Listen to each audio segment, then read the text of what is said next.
Ako vaša čestica zemlje ima ovakav oblik, ako do vaše čestice zemlje vodi ovako uzak i opasan put, ako je na vašoj zemlji ovakva strmina, onda je mini rolo balirka izbor za vas.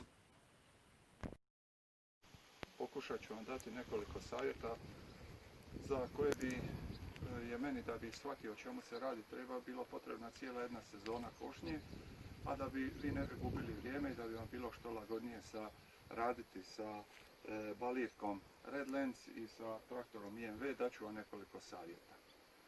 Prvo, kada spojite balirku na traktor, onda morate odrediti visinu na kojoj ćete staviti grablje koje kupe travu.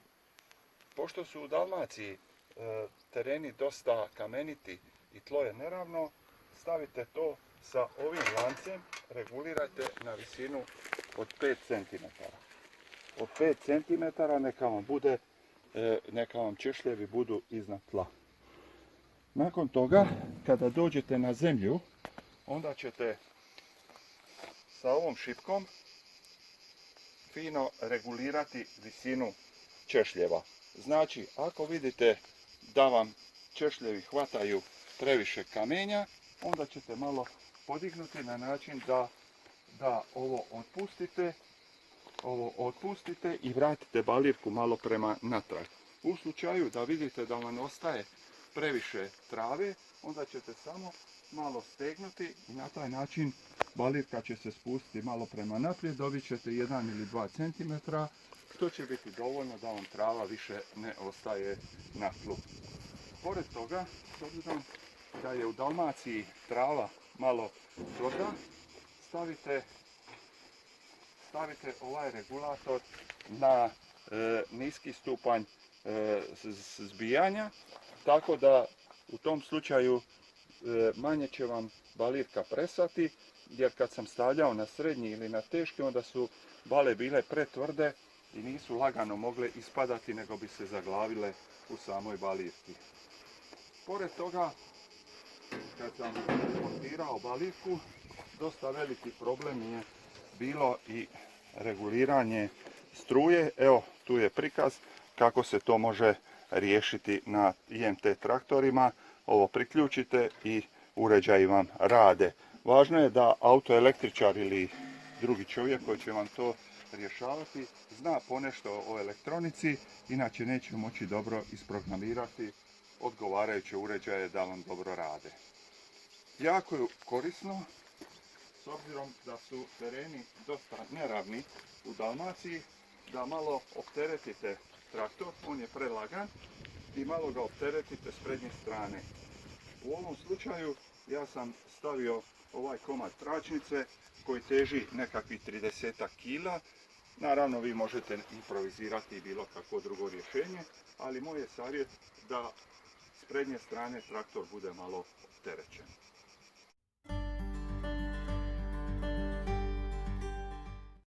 Kada kupljačicom radite guje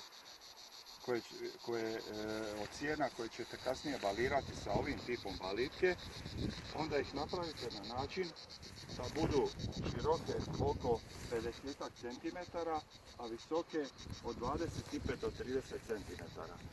Ako ste u dilemi da li da napravite veći broj guja ili da napravite manji broj velikih, odlučite se za varijantu da napravite veći broj malih guja, guja sjena naravno, jer je to onda puno lakše i jednostavnije i manevrirati sa balirkom i balirka bolje radi nego kad se previše optereti.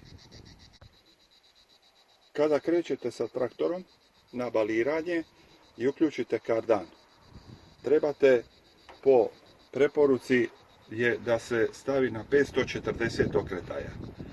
Kako je trava u Dalmaciji dosta duga i dosta tvrda, bolje je otići malo ispod toga, recimo na 460 okretaja, a ne ići na 540. Ako vidite da vam je trava sitna i da je lako zbija balirka, onda dignite malo, ali načelno bolje je za nijansu sa manjim brojem okretaja zbijati travu u balirci. Kada vozite, kada vozite, najbolje je voziti sa drugom sporom brzinom na IMT-u. Ta vam brzina omogućava da kontrolirate brzinu rada, brzinu kretanja balirke, da ne zbija previše travu i jednostavno možete kontrolirati sve elemente.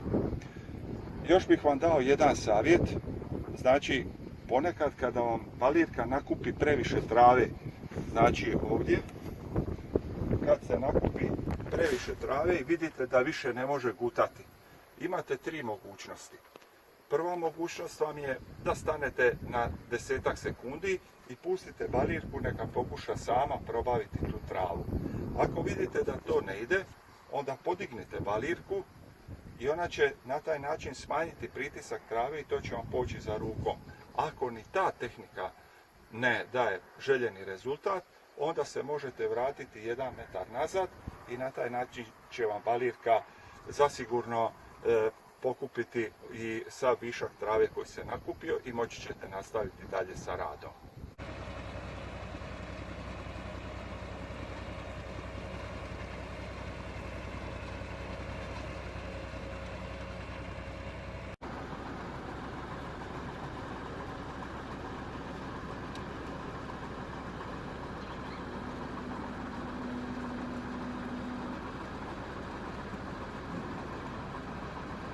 Na traktoru oglasi buzer, to znači da je bala formirana i treba započeti ciklus njezinog vezivanja.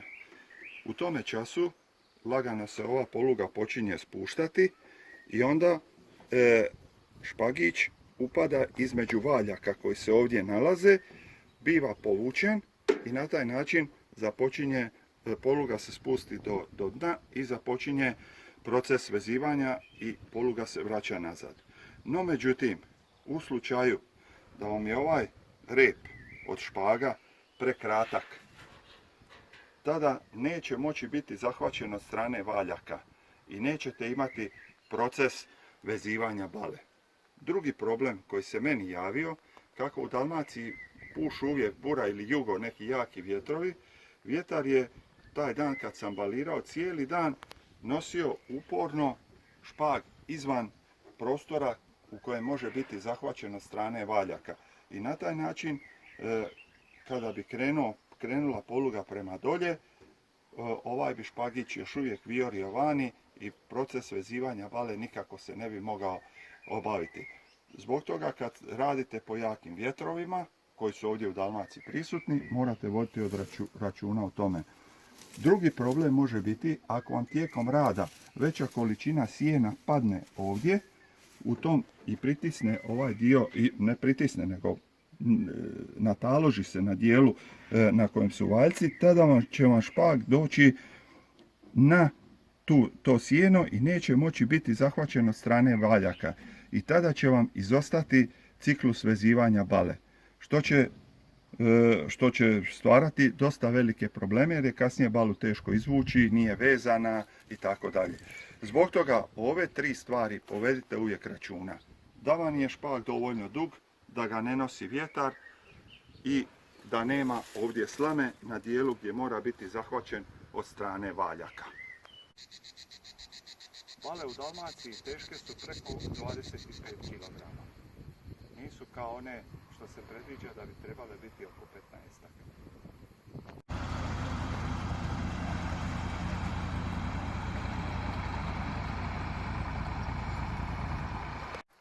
Samo još jedna mala napomena.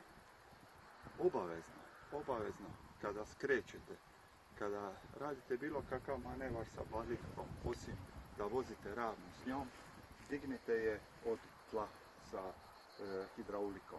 U protivnom, ako ostavite tu još neka vam radi kardan, tada će vam sigurno češljevi od skupljačice zahvatiti pod. I tada će se ti češljevi iskriviti, pomaknuti. Oni su izrađeni od čelika, vrlo se teško mogu ispraviti, onda morate stajati, zvati servisere, nabavljati dijelove. Puno vam je lakše i jednostavnije, imajte uvijek na pameti da kod svakog manevra sa balirkom morate dignuti na hidrauliku koliko god može.